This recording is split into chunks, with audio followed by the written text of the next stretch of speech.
Buenas tardes, ¿cómo están? Seguimos con la serie de videos que estamos haciendo sobre Demián, la historia de la juventud de Emilio Sinclair, o de Emil Sinclair, y hoy nos corresponde trabajar el capítulo 4, que se titula Beatriz. Antes de comenzar, les voy a presentar a otro de mis compañeros de fórmula, que está aquí conmigo cuando no estoy de pronto en atención a un consultante. Se llama Ananké. Ananké es un nombre griego que significa incertidumbre o caos, y lo tomé de esa deidad antigua de Grecia que existió mucho antes que los primeros dioses griegos del Olimpo, y es mucho más antiguo inclusive que Cronos y que Urano. En este caso es Ananké, el dios o la deidad del caos, y me llamó mucho la atención porque cada vez que lo nombro y le llamo me acuerdo de esa básica incertidumbre que nos acompaña a todos al momento de estar vivos, ¿verdad? Entonces vamos a llamarlo Ananké. Ven, Ananké, ven. Ven. Ven. ¿No quieres que yo salude al público contigo? Vamos a agarrarlo, ¿verdad? Para que él... A ver. Miren, este es Ananké Eduardo. Ananké Eduardo es un bulldog francés. ¿De cuánto tiempo, Ananké Eduardo? 6 meses. El pasado 30 de septiembre de 2016 cumplió 6 meses de edad y es temerario, absolutamente rebelde, no hace caso, muy travieso, y bueno, ahí está, su hermano Dan, que ya lo conocieron en el video anterior. Vale. Beatriz. ¿De dónde toma Hermann Hesse este título y sobre todo este nombre para este capítulo? Sobre todo es de la imagen de una mujer que no conoció Sinclair, pero que le llamó la atención a la distancia. Esta mujer se convierte en una especie de representación de su deseo más ferviente de alcanzar a alguien que pudiera llenar sus expectativas, tanto desde el punto de vista erótico por un lado, pero sobre todo desde el punto de vista del cumplimiento fundamental de un propósito de interlocución válida que alcanza el clímax al final del libro. Una primera frase sobresaliente de contenido psicológico, acordémonos, ¿no?, la frase de esta serie de videos: la literatura al servicio de la vida práctica, y es la siguiente: el problema seguía siendo así. Con el tiempo podría yo llegar a ser un buen hijo y un ciudadano útil, o si mi naturaleza me empujaría por otros caminos. Mi último intento de ser feliz a la sombra del hogar y dentro del espíritu paterno había durado mucho. A veces lo había conseguido, pero al final fracasé por completo. Sigue Sinclair en esta disyuntiva entre la casa paterna y todo lo que debe ser requerido en términos de deber, frente a la posibilidad de desarrollar autonomía en un camino propio. En una segunda frase: el mundo exterior me era completamente indiferente, dice él, y durante días no hacía más que escucharme a mí mismo y los torrentes misteriosos y oscuros que fluían dentro de mí. Y a mí se me hinchaba el corazón del placer de dejar correr generosamente todos los deseos acumulados de hablar y comunicarme, de ser reconocido por alguien y de valer algo a los ojos de uno mayor que yo. Sinclair estaba empezando a conversar con algunos compañeros de la escuela y empezaba a tener esta experiencia de poder tener interlocutores, personas que pudiesen ser o validar sus conversaciones y le ubicasen dentro de una posición de valía. Todos nosotros en diferentes tramos de nuestra vida estamos en esa búsqueda permanente de interlocutores válidos, personas que puedan representarnos la oportunidad de posicionarnos, de consolidar seguridad, que la seguridad no se consolida en la soledad, se consolida fundamentalmente en el juego dialéctico entre conversar y ratificarse, afirmarse y salir hacia afuera. Porque es muy importante entender que en el diálogo con el otro se configura la propia intimidad y la propia sensación de interioridad. Es un asunto paradójico, y es gracias a que los seres humanos fundamentalmente somos seres sociales y nuestra interioridad es producto de las relaciones sociales y no al revés, ¿verdad? Como se podría pensar en un sentido clásico del racionalismo antiguo. Hay una pregunta que podría ser oportuna. ¿Alguna vez has percibido que tus preocupaciones resultan difíciles de entender y comprender para la mayoría? Y esto a propósito de la siguiente frase, ¿verdad? Que dice así: a pesar de todo, constituía casi un placer sufrir estos tormentos.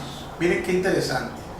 Había vegetado tanto tiempo, ciego e insensible, y mi corazón había callado tanto tiempo, empobrecido y arrinconado, que esta autocuración, este horror, todo este sufrimiento espantoso del alma, era un alivio, eran al menos sufrimientos, sentimientos ardientes en los que latía un corazón. Desconcertado, sentí en medio de la miseria algo así como una liberación y una primavera. Entonces yo reitero la pregunta: ¿alguna vez has percibido que tus preocupaciones, esto es el dolor en el caso de Sinclair, pero en este caso podemos hablar de preocupaciones en general, han resultado difíciles de comprender para la mayoría? La mayoría de pronto puede que no entienda. Y una pregunta más: ¿te has sentido alguna vez tan familiarizado con tu dolor, tan cercano a tu dolor, que no sentirlo podría llegar a preocuparte? Eso es una paradoja. Hay personas que nos levantamos en la mañana, muchos de nosotros, y cuando no encontramos nada difícil en qué preocuparnos o ninguna dificultad aparente, nos preocupamos por no tener problemas. Nos consideramos como sospechosos, que no haya nada en qué ocuparnos, ¿verdad?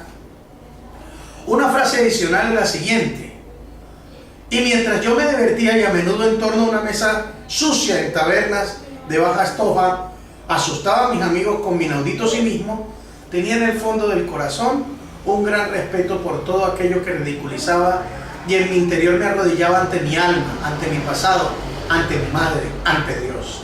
Porque en él había una nostalgia de la casa todavía, una sensación de que probablemente eso que dejó atrás, eso que constituía lo que él debía hacer, es lo que debía acercarlo a él a lo correcto. Y entonces esta sensación de nostalgia le hacía tener una resaca moral, ¿verdad? Pero volviendo un poco a las dos preguntas iniciales, la primera va orientada a la incomunicación, la paradoja de que por mucho que estemos comunicados con los demás, sintamos de pronto que no somos entendidos, que hay una parte de nosotros inaccesible, a la cual no se puede penetrar, a la cual no se puede acceder. Esa sensación fundamental es la sensación de la propia interioridad, de ese fuero interno que todos tenemos y que es necesario en parte conservar. No se puede contar todo, no se le puede decir a todo el mundo todo. Es importante distinguir los niveles de comunicación y de comprensión de los interlocutores. Usted no le va a hablar de su vida erótica, por ejemplo, a su mamá. No le va a hablar de pronto de ciertas cosas relacionadas con la propia ansiedad a una persona con la cual quiere hacer negocios y que necesita de usted la imagen más segura posible. Uno tiene que distinguir el nivel de intimidad que requiere cada tipo de diálogo, cada nivel de comprensión en el diálogo. Por otro lado, está la segunda pregunta acerca de la familiarización con el dolor. A veces el dolor es nuestra última oportunidad de sentir. Pareciera que fuese una cosa contradictoria, porque el dolor se nos ha enseñado que debe evitarse. En los seres humanos hay una idea del dolor muy diferente al dolor que nos une a los demás mamíferos o a las demás criaturas. Todos los animales sienten dolor, los perros sienten dolor, aún las plantas sienten dolor, pero nosotros sufrimos. ¿Cuál es la diferencia entre el dolor y el sufrimiento?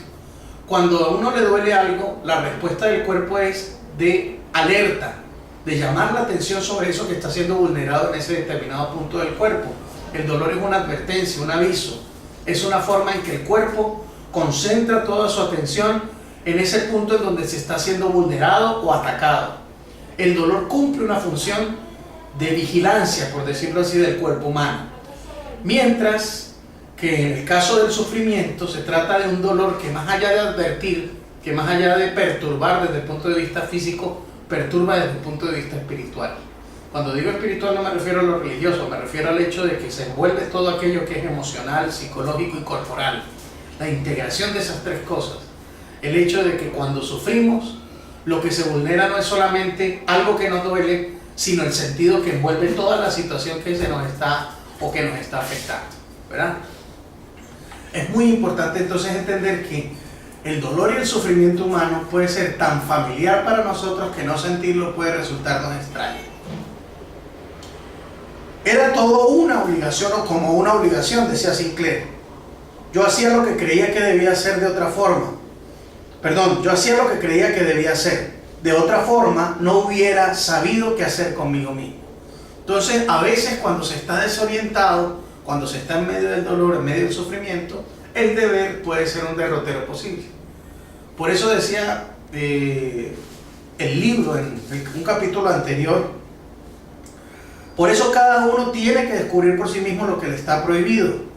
Se puede ser un gran canalla y no hacer jamás algo prohibido y viceversa. Posiblemente es una cuestión de comodidad. El que es demasiado cómodo para pensar por su cuenta y erigirse en su propio juez se somete a las prohibiciones.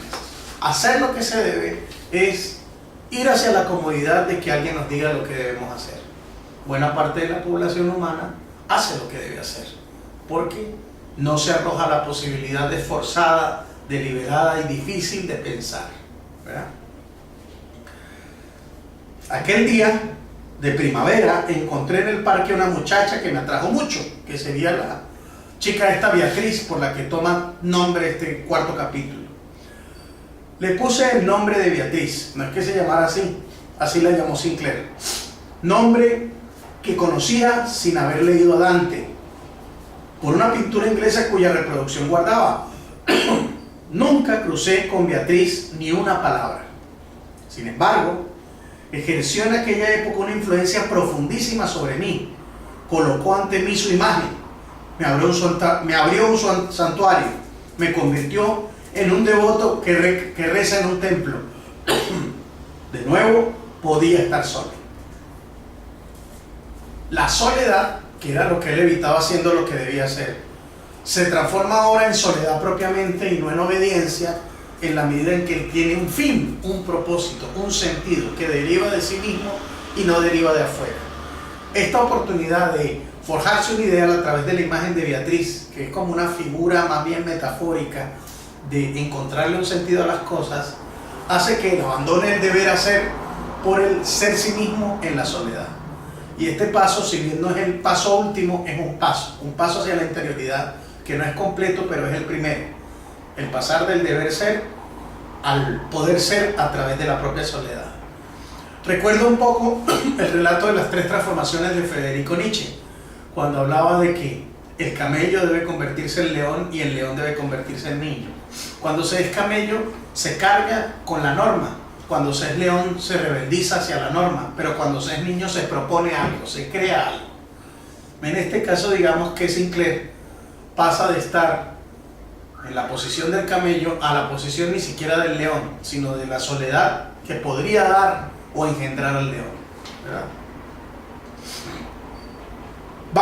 ¿Para qué discutir?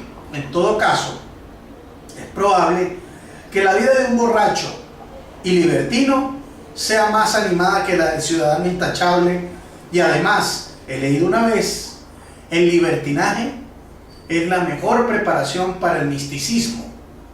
Siempre son hombres como San Agustín los que se convierten en profetas. También él fue antes un disoluto y un hombre de mundo. A propósito de que San Agustín, el obispo de Hipona, tuvo una época de disolución previa a su conversión religiosa, toma aquí el autor, en palabras de Sinclair, la idea de que se necesita a veces ese libertinaje para luego poder tener actos de contrición. No son poco frecuentes, ¿verdad?, las confesiones, los testimonios en los grupos religiosos acerca de todo lo malo que se fue para justificar todo lo bueno que se podría hacer. Sin embargo, aquí más que literalmente eso, se retoma la oportunidad de entender que la búsqueda puede apuntar tanto al placer o a lo estético, ¿verdad?, como en últimas a lo ético, a la posibilidad de llegar a algo relacionado con la solidaridad humana más allá del propio placer egoísta. Él estaba en esa transición y eso es lo que estaba buscando Sinclair. Finalmente, una última frase que puede ser interesante para cerrar el capítulo 4, que es un capítulo un poco más quieto, menos vertiginoso que los primeros 3 capítulos anteriores. Dice así: todo había comenzado con Beatriz, pero desde hacía tiempo vivía con mis pensamientos sobre Demián en un mundo tan irreal que la había perdido totalmente de vista, incluso en los pensamientos. No hubiera podido contar a nadie una palabra de mis sueños, esperanzas y transformaciones interiores, aunque hubiera querido. Pero, ¿cómo lo iba a querer? ¿Cómo iba a querer contarlo cuando en ese momento estaba Sinclair en la posición del solitario? En el próximo capítulo, que es el capítulo 5, abordaremos temas verdaderamente importantes. El capítulo se titula El pájaro que rompe el cascarón y se refiere a la posibilidad de que Sinclair salga de ese punto en el que pasa del deber hacia la soledad, pero sin ninguna decisión aparente. Aquí en El pájaro rompe el cascarón, él sale de un momento de suspensión, de una pausa, a un punto en donde empieza a emanciparse. De manera que casi que el capítulo 4 es la preparación para el capítulo 5 y las decisiones que se han de tomar en el capítulo 5. Nos esperamos, o los esperamos más bien, en el próximo video, que se refiere a el capítulo 5, que se titula El pájaro rompe el cascarón. Muchas gracias.